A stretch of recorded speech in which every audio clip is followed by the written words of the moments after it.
Genesis 9. Then God blessed Noah and his sons, saying to them, Be fruitful and increase in number and fill the earth. The fear and dread of you will fall on all the beasts of the earth, and on all the birds in the sky, on every creature that moves along the ground, and on all the fish in the sea. They are given into your hand. Everything that lives and moves about will be food for you. Just as I gave you the green plants, I now give you everything. But you must not eat meat that has its lifeblood still in it. And for your lifeblood, I will surely demand an accounting.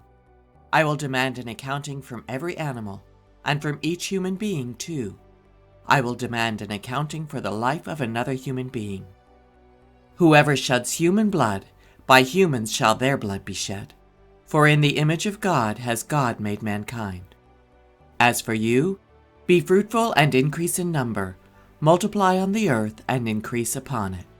Then God said to Noah and to his sons with him, I now establish my covenant with you and with your descendants after you, and with every living creature that was with you, the birds, the livestock, and all the wild animals, all those that came out of the ark with you, every living creature on earth.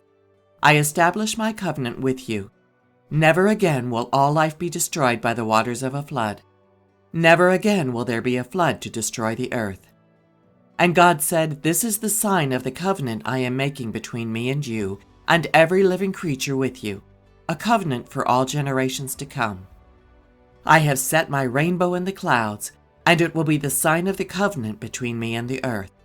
Whenever I bring clouds over the earth, and the rainbow appears in the clouds, I will remember my covenant between me and you and all living creatures of every kind. Never again will the waters become a flood to destroy all life.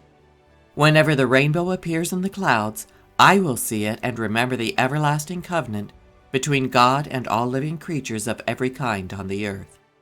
So God said to Noah, This is the sign of the covenant I have established between me and all life on earth. The sons of Noah who came out of the ark were Shem, Ham, and Japheth. Ham was the father of Canaan. These were the 3 sons of Noah, and from them came the people who were scattered over the whole earth. Noah, a man of the soil, proceeded to plant a vineyard. When he drank some of its wine, he became drunk and lay uncovered in his tent.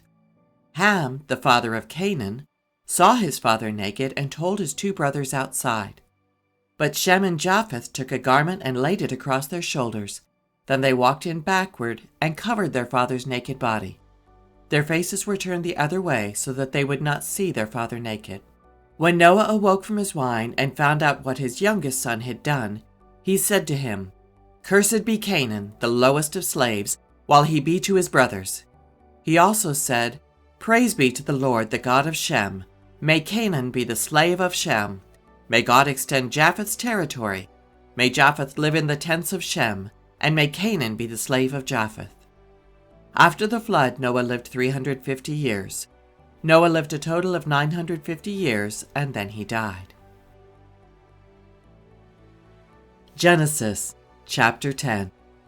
This is the account of Shem, Ham, and Japheth, Noah's sons who themselves had sons after the flood. The Japhethites, the sons of Japheth, Gomer, Magog, Madai, Javan, Tubal, Meshech, and Tiras. The sons of Gomer, Ashkenaz, Riphath, and Togarmah. The sons of Javan, Elisha, Tarshish, the Kittites, and the Rodanites. From these the maritime people spread out into their territories by their clans within their nations, each with its own language. The Hamites, the sons of Ham, Cush, Egypt, Put, and Canaan. The sons of Cush, Seba, Havilah, Sabta, Ramah, and Sabteka. The sons of Ramah, Sheba, and Dedan. Cush was the father of Nimrod, who became a mighty warrior on the earth. He was a mighty hunter before the Lord. That is why it is said, like Nimrod, a mighty hunter before the Lord. The first centers of his kingdom were Babylon, Uruk, Akkad, and Calneh in Shinar. From that land he went to Assyria, where he built Nineveh, Rehoboth-ir, Calah, and Rezin, which is between Nineveh and Calah, which is the great city. Egypt was the father of the Ludites, Anamites, Lehabites, Naphtuhites, Pathrusites, Casluhites, from whom the Philistines came, and Caphtorites. Canaan was the father of Sidon, his firstborn, and of the Hittites, Jebusites, Amorites, Girgashites, Hivites, Archites, Sinites, Arvadites, Zemarites, and Hamathites. Later the Canaanite clans scattered, and the borders of Canaan reached from Sidon, toward Gerar, as far as Gaza, and then towards Sodom, Gomorrah, Admah, and Zeboim, as far as Lasha. These are the sons of Ham, by their clans and languages, in their territories and nations. The Semites. Sons were also born to Shem, whose older brother was Japheth. Shem was the ancestor of all the sons of Eber. The sons of Shem: Elam, Asher, Arphaxad, Lud, and Aram. The sons of Aram: Uz, Hul, Gether, and Meshech. Arphaxad was the father of Shelah, and Shelah the father of Eber. 2 sons were born to Eber. One was named Peleg, because in his time the earth was divided. His brother was named Joktan.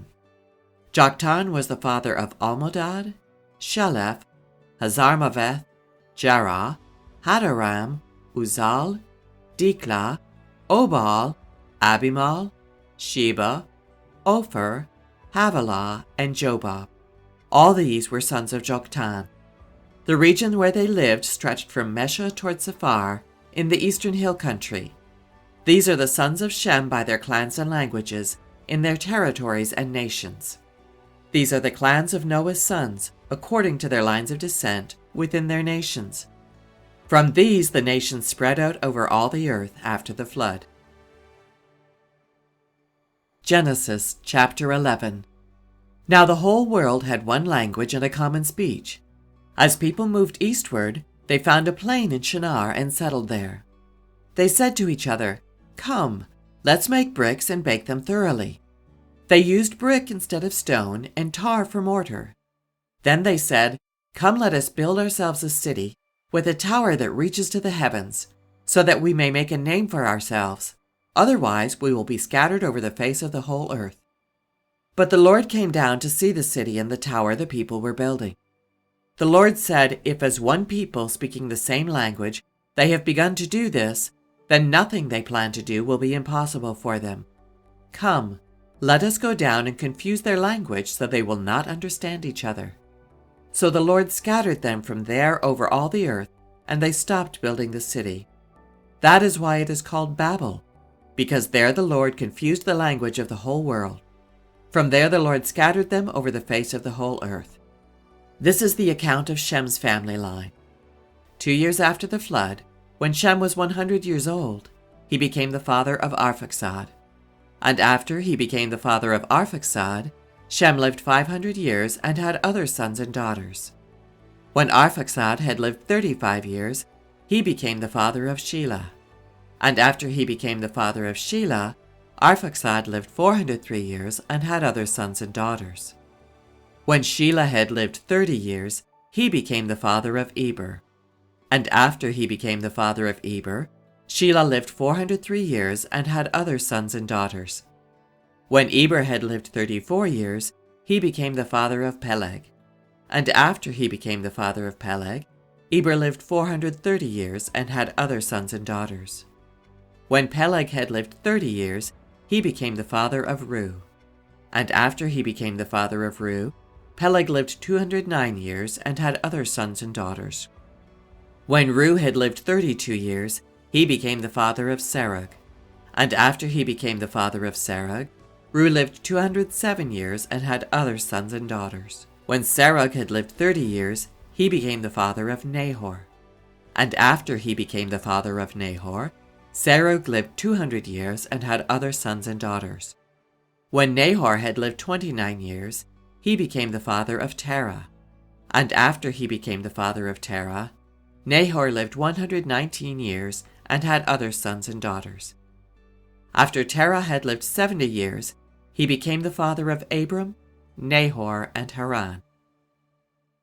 This is the account of Terah's family line. Terah became the father of Abram, Nahor, and Haran became the father of Lot.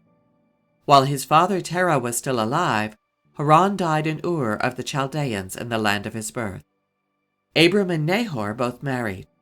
The name of Abram's wife was Sarai, and the name of Nahor's wife was Milcah. She was the daughter of Haran, the father of both Milcah and Iscah. Now Sarai was childless because she was not able to conceive. Terah took his son Abram, his grandson Lot, son of Haran, and his daughter-in-law Sarai, the wife of his son Abram, and together they set out from Ur of the Chaldeans to go to Canaan. But when they came to Haran, they settled there. Terah lived 205 years, and he died in Haran.